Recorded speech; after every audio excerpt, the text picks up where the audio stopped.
En los informes redactados en 2 años de investigaciones e incluidos en el sumario, no hay tampoco ni un solo testimonio de nadie que hubiera visto a nadie vivo en aquel piso de Leganés el día de la explosión.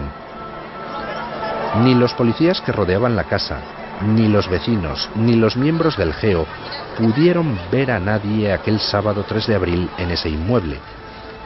Se escuchaban gritos, se oían disparos, pero en realidad nadie vio a ningún islamista.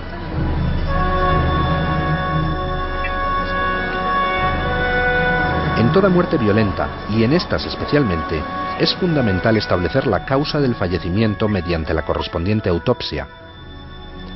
En el caso de los 7 suicidas de Leganés, el sumario incluye un informe antropológico y radiológico de los cuerpos y un informe dactilar ampliatorio, pero los 7 cuerpos no fueron sometidos a una autopsia como tal.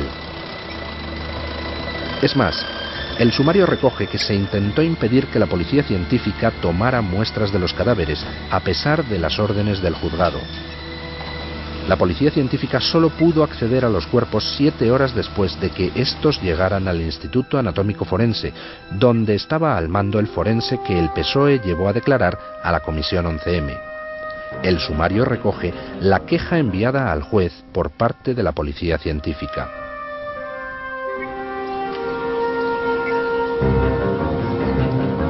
Analizando las actas donde se enumeran los objetos encontrados en aquel piso después de la explosión, son muchos los aspectos que sorprenden. Por ejemplo, la extraña manía de los suicidas de Leganés por coleccionar envoltorios de cartuchos de gómado seco.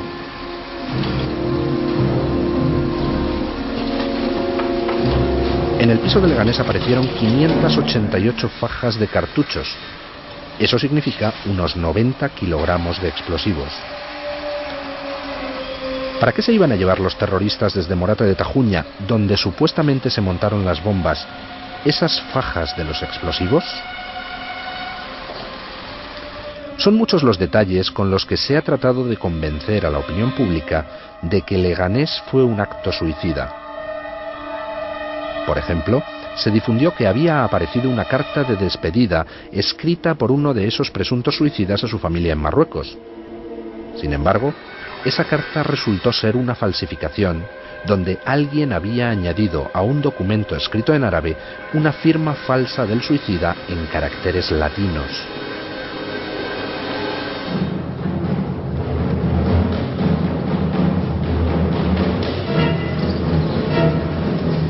En Leganés apareció numerosa documentación falsa a nombre de varios de los implicados en la trama.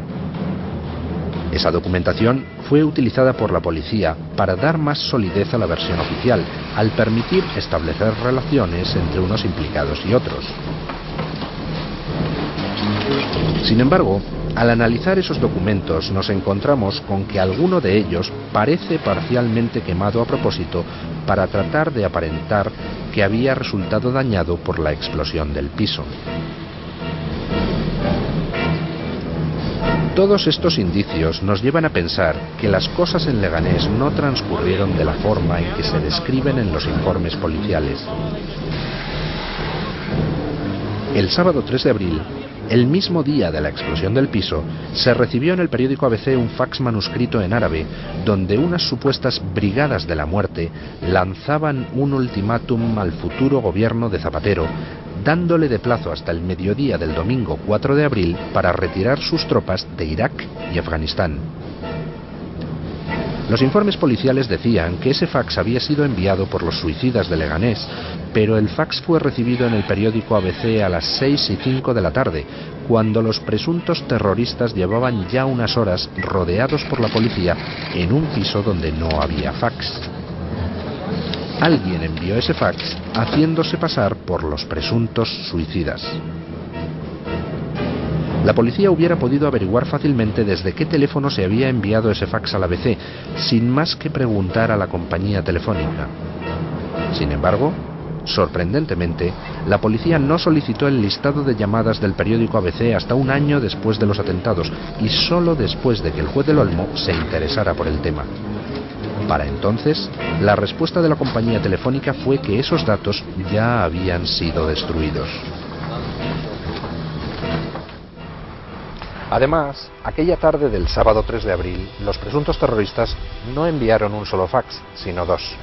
El segundo fax fue enviado aquí, a Telemadrid.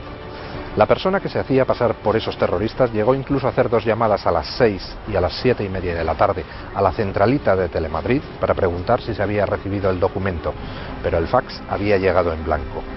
La existencia de ese segundo fax y de las dos llamadas a Telemadrid fue ocultada a la opinión pública, y existe una buena razón para ello.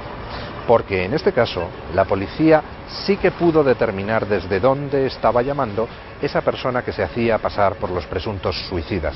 Esa persona llamaba desde una cabina telefónica de la calle Antonio López de Madrid, muy lejos de ese piso de Leganés rodeado por la policía. Aquella tarde del sábado 3 de abril, nadie envió ningún fax desde Leganés. Para tratar de determinar quién había hecho esas llamadas desde fuera del piso, la policía fue a Telemadrid a recoger la cinta donde estaban grabadas las conversaciones de la centralita. Al examinar la grabación, la policía científica no encontró ni una sola voz de hombre en ninguna de las dos caras de la cinta.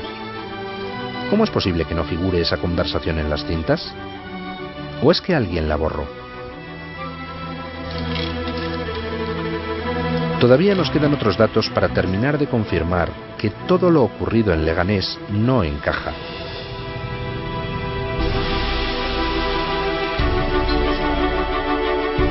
Todos hemos oído que aquellos suicidas llamaron a sus familias para despedirse poco antes del estallido del piso. Sin embargo, cuando la policía rodeó el piso de Leganés, se cortó el agua, la luz y el gas. Y además, los GEO habían llevado un inhibidor de ondas para evitar las comunicaciones por móviles. ¿Cómo es posible entonces que esas llamadas pudieran producirse? En segundo lugar, el propio sumario arroja dudas sobre la forma en que se realizaron las llamadas.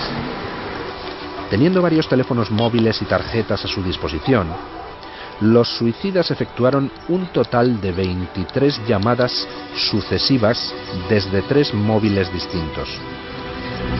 No parece lógico que se efectuaran llamadas sucesivas. Es como si una sola persona hubiera estado simulando todas esas llamadas. En total, la policía le hizo llegar al juez hasta 3 informes distintos sobre esas llamadas de los suicidas, y los datos contenidos en los 3 informes son todos contradictorios entre sí. Esos 3 informes no concuerdan ni en lo que respecta a los teléfonos que se usaron, ni en lo que se refiere a las tarjetas telefónicas empleadas, ni en el número de llamadas efectuadas a cada número de destino, ni en la información sobre a quién pertenece cada número de destino. De un informe a otro, todos los datos van variando. Los datos reales aportados por las compañías telefónicas demuestran que al menos una parte de esas supuestas llamadas de despedida se hicieron desde fuera del piso, con un teléfono que no figura entre los que fueron encontrados en el piso de Leganés y que continuaba operativo un mes después de que ese piso volara por los aires.